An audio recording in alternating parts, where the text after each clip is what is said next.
we're going to talk about AOC and the Ukrainian refugee crisis. Now, we've all seen the clips of how corporate media has been describing the Ukrainian refugees and the crisis in Ukraine. These aren't people from, poor countries or from Syria, And obviously all eyes are going to be focused on how the refugees in Ukraine are going to be taken care of. Remind you, again, these are human beings. No, this war is just like all the other wars, and there are innocent victims in it. So let's hear what AOC has to say about the Ukrainian refugee crisis. There's some BS she's going to say, but nonetheless, let's hear her out. We're just talking about in terms of the president's treatment of the issue of immigration, talking to immigrants, talking about dreamers, for example. I wanted to get your take on something that we know is coming, which is the massive refugee crisis that we are about to see in Europe that is caused by the Russian attack on Ukraine. So far, authorities say there's already 2/3 people who have been displaced. We will likely see millions of people displaced. And not just in our country, but around the world. We have seen refugees and immigrants not just scapegoated, but demonized in a way that tends to cross over into all sorts of politics. Now that we know a huge new migration is going to start because of that war, do you have caution or words of advice or lessons learned for your own party, for American politics generally, in terms of how to be smarter about those politics, about the inevitable demonization of those victimized people? Absolutely. Well, first and foremost, I think the world is watching, and many immigrants and refugees are watching. And how the world treats Ukraine should be, and Ukrainian refugees, should be how we are treating all refugees in the United States. Especially when you look at... For the love of Christ. That was a terrible thing for AOC to even mention. Hey, those immigrants that we keep abusing? That's how we should be treating Ukrainians. That's my advice. Yeah, so here's the thing. Under Barack Obama's administration, those cages that the kids were in under the Trump administration were built under Obama's presidency. Biden was his vice president, by the way. And the reason why there is a refugee crisis here in the Western Hemisphere is because the United States is conducting coups and, again, doing regime change wars in Central and South America. Also, again, they're continuing on with the ridiculous war on drugs. It's causing refugees from Central and South America to come to the United States, and then they're treated horrible in camps, by the way. Well, right.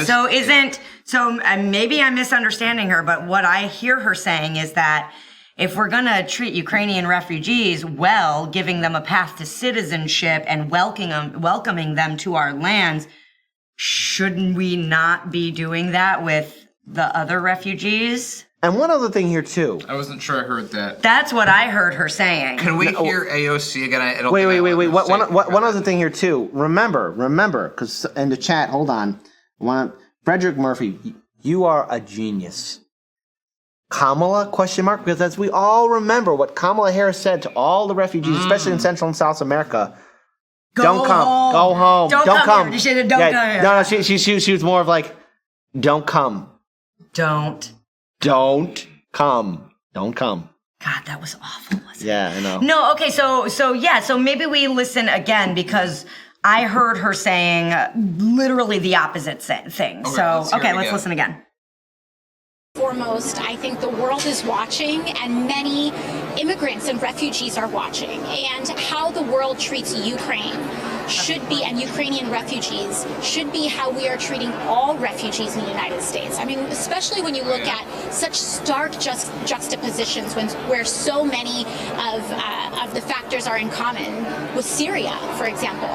The way the world treated Syrian refugees versus the way that the world is greeting Ukrainian refugees is a very stark contrast. And I think that the way that we are looking at immediate granting of TPS to Ukrainian refugees, which is what we need to be doing, as well as many others, is something that we really need to keep in mind, because I do believe that, for example, the thousands of people who tried to seek legal refuge on our southern border, how Haitian refugees have been treated by the United States, not just in past administrations, but frankly this one, is not right. And we really need to make sure that...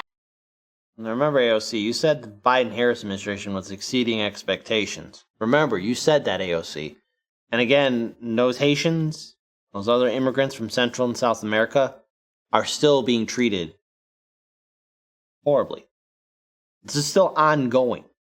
Mm-hmm. So I understand where AOC is, what she is saying, but remember, by not challenging the party leadership, by not challenging the Biden-Harris administration, you are giving your silent, obedient consent that what the policies that are happening right now is okay. And remember, the Biden-Harris administration are still implementing a lot of Donald Trump's policies, especially the southern border policy.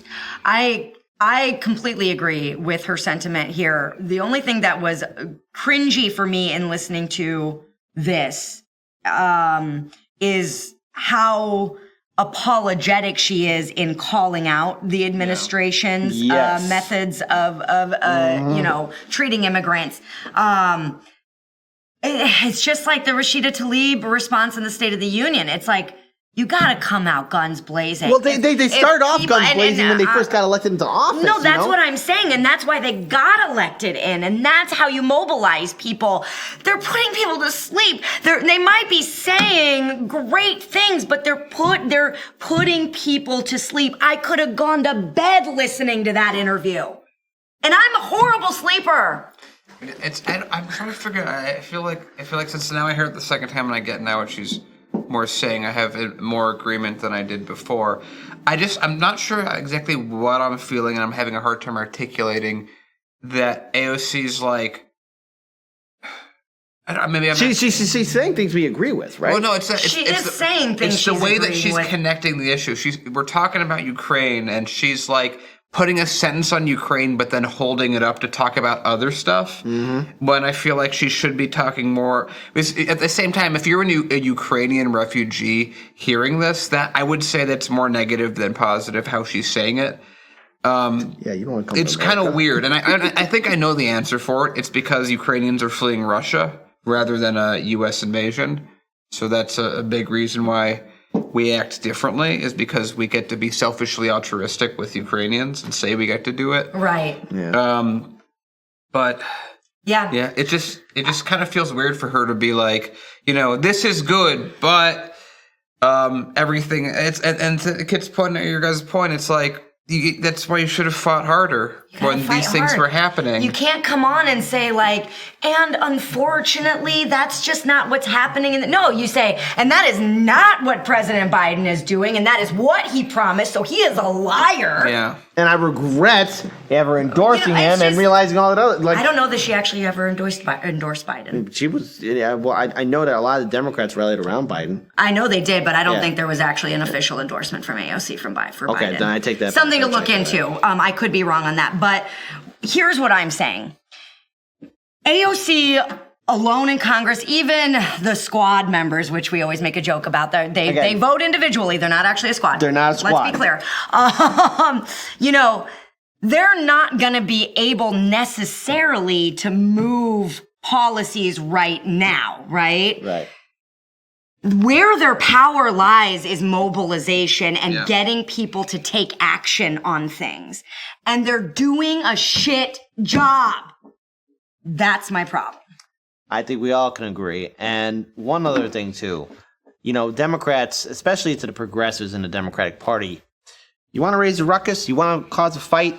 You got to challenge and make the party leadership uncomfortable. You got to rally your supporters, AOC, and all the other progressive members in Congress. You got millions of followers. Bernie Sanders, you got millions of followers. Stamp your feet. You got legions. You think Trump? How do you think Trump mobilizes people? Yeah. I mean, look. Yeah, and hey, we got to keep it very honest, and that is, we don't support anything that Trump is saying. But when it comes time for him to rally his base, his people, he can do it, and he'll say things that they will agree with, and they will mobilize. And that may mean that AOC ends up not being a Democrat. So what? It's just, you have the power. You have the name recognition now. You have the money. You could do what you want. Yeah. She's a Democrat. So anyway, that's all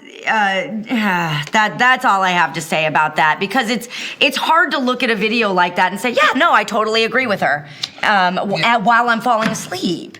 Yeah, I'm literally getting tired right now. Yeah.